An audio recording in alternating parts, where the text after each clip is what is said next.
Welcome to the Slop Farm. Enjoy the video. You start by powering the phone off and removing the SIM and micro SD. This prevents damage while you work. Next, inspect the bezel and screen seem to determine if clips, adhesive, or a bent frame caused the separation. Once you know the failure mode, layout tools, thin picks, plastic spudger, 90% isopropyl, and a precision adhesive strip sized for your model. Begin at the loose corner, gently prying to free any trapped debris. Do this slowly, so you don't crack the glass. You now lift the screen just a few millimeters to access the adhesive. Be careful not to stress the display ribbon. If it's clipped, unfasten clips using a spudger. Once lifted, clean both mating surfaces with 90% isopropyl and lint-free cloth until no gummy residue remains, because fresh adhesive needs a clean bond.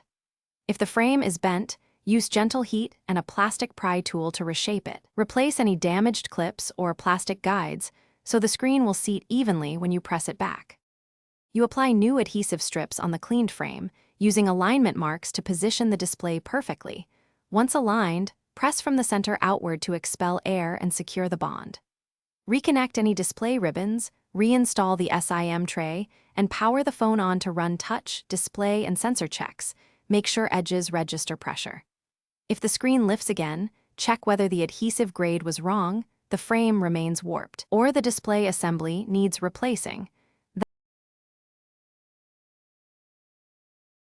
Thanks for watching.